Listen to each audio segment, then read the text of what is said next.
In 1859, Charles Dickens wrote a very famous novel called A Tale of Two Cities, and it was about London and Paris preceding and during the French Revolution. And this is the opening passage of his novel, very, very famous, saying, "It was the best of times, it was the worst of times. It was the age of wisdom, it was the age of foolishness. It was the epoch of belief, it was the epoch of incredulity. It was the season of light, it was the season of darkness. It was the spring of hope, it was the winter of despair."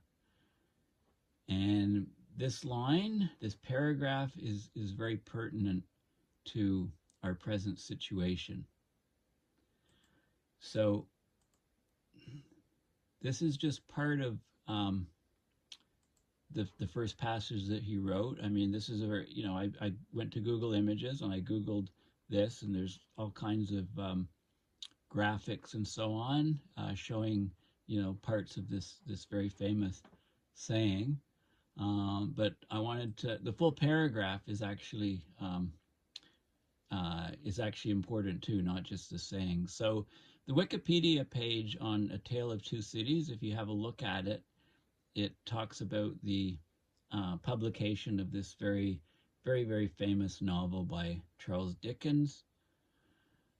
And it's his best known work of historical fiction. And I read you this part up to here. It was the winter of despair. Okay, it was the spring of hope, it was the winter of despair. We had everything before us, we had nothing before us.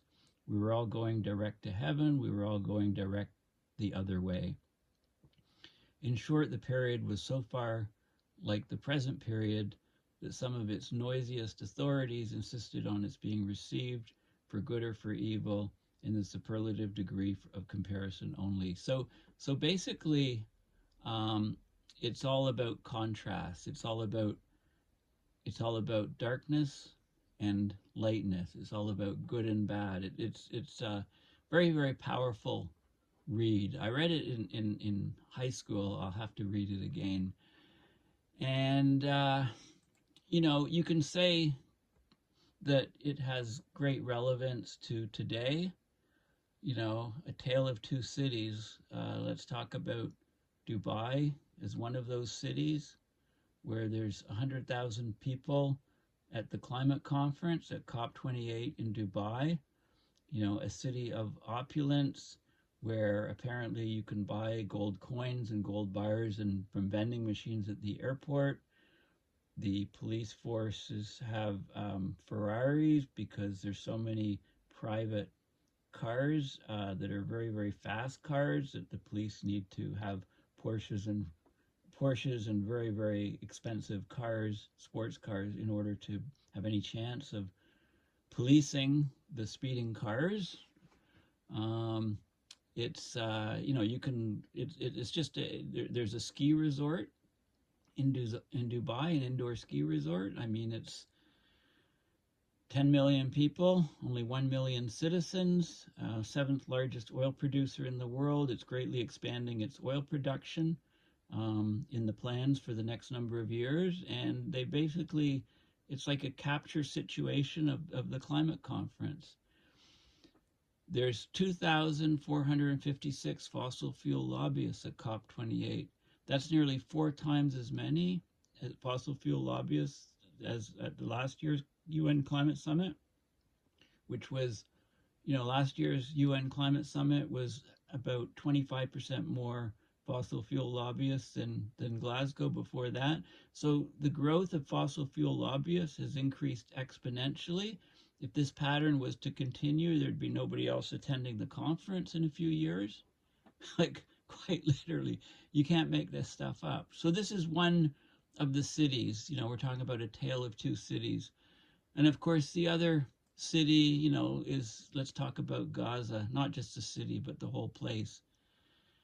There was a temporary ceasefire for about a week since that ended, um, the bombing, the number of Palestinians killed, the men, women, and children killed within the Gaza has exploded, and it's basically horrendous. It's polarized the world between people who think that the Israeli government is committing genocide, a massacre, a Holocaust-like situation, killing thousands and thousands of men, women, and children, more children being killed there than anywhere else in the world, than the Ukraine Russia thing that's been going on for years in a month or two. It's just horrendous. Bombing of schools, buildings. You can say Israel is evil, or you can say that Israel needs to survive. They need to defend themselves, and whatever side whatever side you're on, I think it's pretty clear to people which side I'm on. I just can't stomach the bloodshed of young people that have done nothing, the innocents that are being lost, the bombing of a university there, the bombing of hospitals. It looks like the whole place is being razed uh, by me, like to me. I mean, that's what it looks like. And there's many Jewish people, Jewish friends I have and know that are totally against the Israeli government for what they're doing, and you know, it's going to greatly increase hatred and not reduce it. I mean, it's yeah, who knows? It's incredible. I mean, I've never seen anything like this happen before in my entire life, actually, to be honest. Now, an article just came today about climate justice. No climate justice without peace. Gaza becomes flashpoint for climate activists, The Guardian. So let's have a look at that article. I draw the contrast. Both of these places are in the Middle East, Gaza and Dubai. And, they're all in the same region. We had many government leaders from around the world jet into Dubai on their private jets for a few days of talks at the beginning. Sometimes they do it at the end of these conferences. When they were all there, they've all left, but they're negotiators and policymakers, and all the countries are there. Along with there's 100,000 people there. I'm just kind of amazed that can't they just all negotiate on what's going on in the middle in between Israel and the Palestinians right now, and come up with some definite agreement and conclusions, and force the U.S. to the U.S. can stop the war on a dime. They can stop it immediately. They just cut off the supply of bombs and weapons going to Israel, or say you can't use them against infrastructure. I mean, I guess this is it all connects. Like the climate catastrophe, it connects because climate change is destroying more and more infrastructure around the world. More and more cities are collapsing to the climate casino, extreme weather events. So what's going to happen in the near future is we're just not going to have money to rebuild anything. So I would not be surprised if Gaza is never rebuilt. I mean, there are 100,000 buildings that have been destroyed so far. There's something like 1.7 or 1.8 million refugees, people forced from their homes, still within this small area, having to move from place to place, when they get letters saying where they are is going to be bombed. Right? So it's just what we're seeing now is inhumane, and it doesn't seem like Western powers are willing to stop this. I don't see any other country in the world getting away with what Israel is doing right now. But anyway, so it's a big division point. And many people that care about climate, they care about people, they care about justice, they care about humanity. and they're appalled by what they see happening right now. So this article, No Climate Justice Without Peace, Gaza becomes flashpoint for climate activists. So many in the global climate movement are divided on whether or how to take a stand in the conflict. Okay, so here's climate activists protesting in support of Palestinians in Gaza at COP28 in Dubai. Okay, so, Greta Thunberg posted a picture of herself holding a stand with Gaza sign on Instagram in October. There was huge backlash in Israel and Germany. So an Israeli Defense Forces spokesperson initially told Politico that whoever identifies with Greta in any way in the future, in my view, is a terror supporter. There you go. Later retracted the comments. Government told them, you've gone too far, you got to retract what you've said. The official Twitter or X account of Israel says Hamas doesn't use sustainable materials for their rockets. Like, I mean, is this like Monty Python? Like, okay, we'll destroy 100,000 buildings. How are those buildings ever going to be rebuilt? Let alone, think of all the fossil fuels embedded in the military and the bombs that has destroyed them. Now think of all the materials and fossil fuels that are embedded in possibly rebuilding hundreds of thousands of buildings. It's just not going to happen. As climate change proceeds and worsens, there just won't be money. People will just have to move to other areas. So migration, this migration, it looks like where are those people, the millions of people that live in Gaza, where are they going to live? Because there'll be nothing left in Gaza, right? And it won't be rebuilt. So where are they going to go? They got to move to other places. I mean, so we're going to see global migration go crazy because of climate change, because of areas becoming uninhabitable, right? So where are those people going to go? And there's a huge feedback, which means, countries sort of tighten their borders, become nationalistic, populists get power, right-wing people, no immigration, walls go up. This is the world that we're heading into, it looks like. So this article is a good article. So just, Google the title and have a look at it. I'll just pick out some of the things. Of course, Germany is an exception to other Western countries because that's where the Holocaust occurred in World War II. So they feel extremely, there's a lot of history. So they have tremendous, almost unequivocal support for Israel now. As a result, I got to point out this sentence, every single article. So October 7th, that's when Hamas committed the atrocities, right? Killed, Israel said 1,400 and then lowered it to 1,200 people. So here we are 2 months later and Palestinians are being killed, men, women, and children every single day.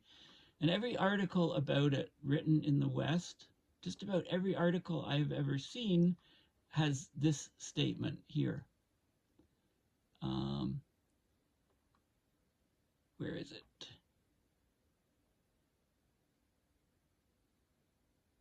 Where's the statement? You know the statement I'm talking about. This statement. Hamas militants killed 1,200 people in Australia on October 7th and took more than 200 hostages, according to the Israeli government. Okay, so every single article, I dare you to be able to find one without this statement in it. So do people not know that this happened? I mean, who doesn't know that this happened, right? It's drilled into us every single day. So the article could be 500 Palestinians killed, 300 children killed, pictures of kids, buried under rubble, dismembered, pieces. And then you'll still see this. This has to be in every single article, right? So what do you think about what that means? Okay.